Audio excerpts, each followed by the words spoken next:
guys, it's Mrs. Spiro. So we're on our last section of this chapter. Yes, it was a nice, short, and sweet chapter. Definitely need those calculators, so sine, cosine, and tangent. And actually today with elevation and depression, it's just going to be tangent.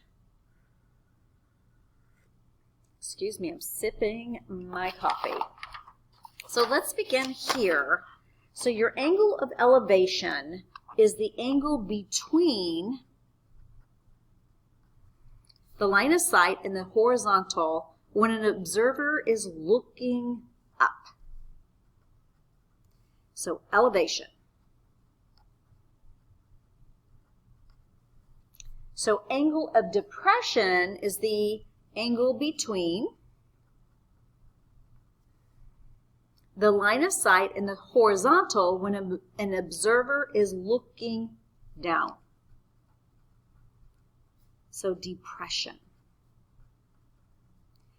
Now, what's interesting here is that these two, because of the parallel lines, are going to be congruent. So keep that in mind. When you're looking down, this is your depression.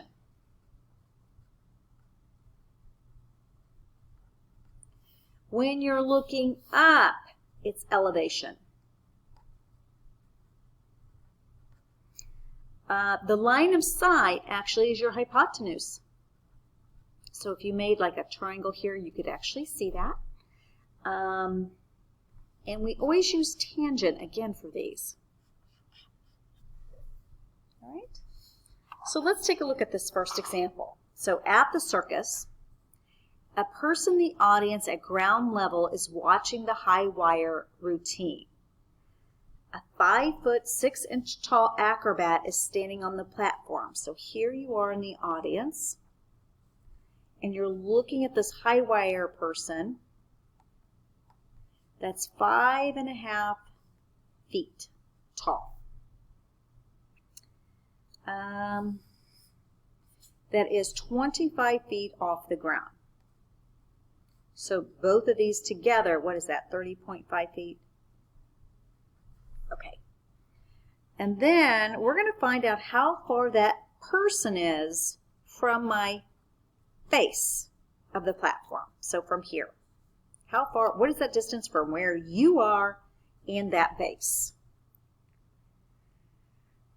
If the angle of elevation from the audience member's line of sight to the top of the acrobat, so up here, so that's why we're adding those two together, is 27. So he's looking up, so this is 27. All right, so we have our opposite and our adjacent, so that's how we get our tangent of 27 over 1 is equal to, opposite here is going to be 30.5 feet, and my adjacent we don't know, and we're going to cross multiply that. So this times this gives me that. This times this gives me 30.5 feet. I'm solving for x. I'm going to divide both sides by the tangent of 27. So x becomes, let's see if I get this, 30.5 divided by the tangent of 27. About, I'm going to round, we'll say about 60 feet. I'm going to use squiggly lines since I'm estimating. All right, so there's that answer. Let's try another one of those. So you're at a diving competition, and it's very good to draw pictures, and I'm always an advocate of drawing pictures. So at a diving competition, you have this diver who is 6 feet tall, person, stands atop of a 32-foot platform. So here he is, the silly person.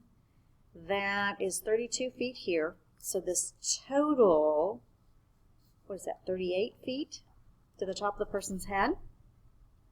The pool is 45 feet in length. Here's my pool. It's 45 feet in length. You have a camera that sets up over here at the opposite side. Here's my little camera dude.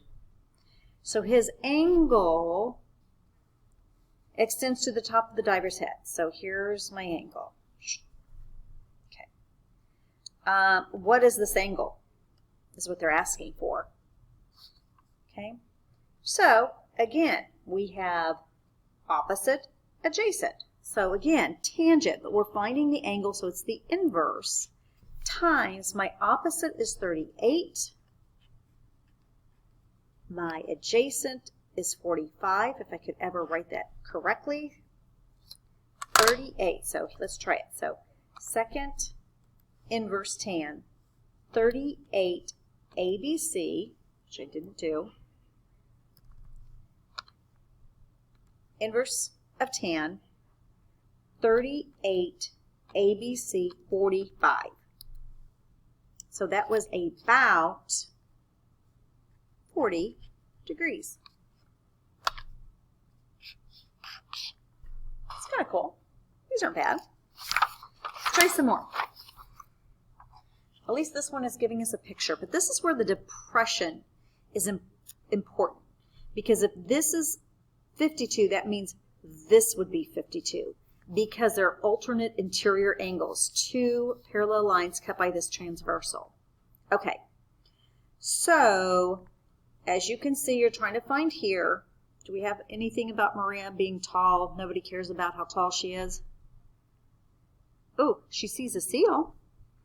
If the cliff is 40 feet above and the angle of depression is 52, which is usually here, but we put it here as well, what is the horizontal distance from the seal to the cliff? All right, so tangent of 52 over 1, opposite is 40, adjacent is x. Cross multiply.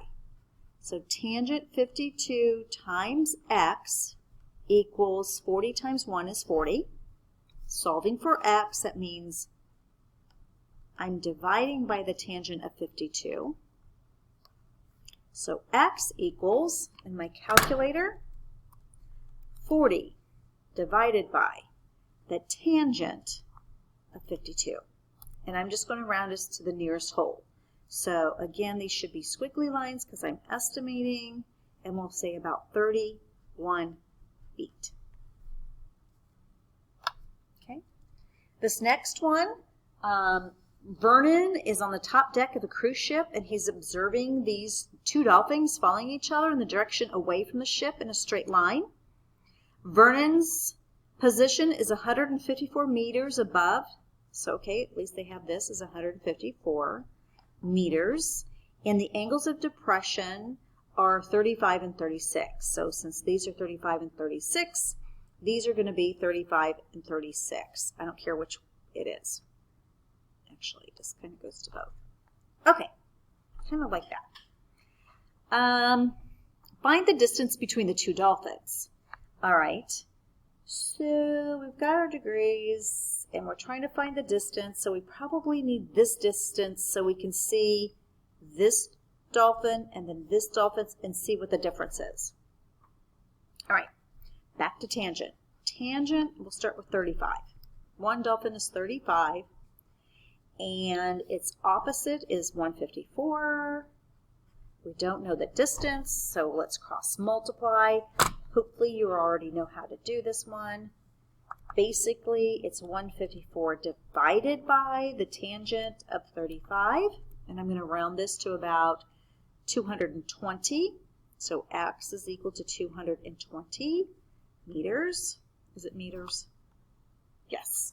And then my other dolphin would be the same thing, except it's at 36.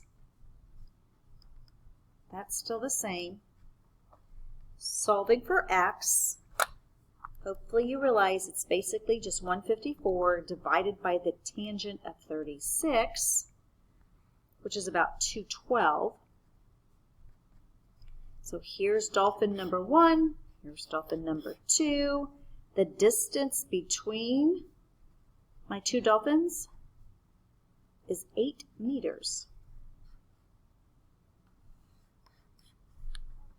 All right, happy drawing your pictures.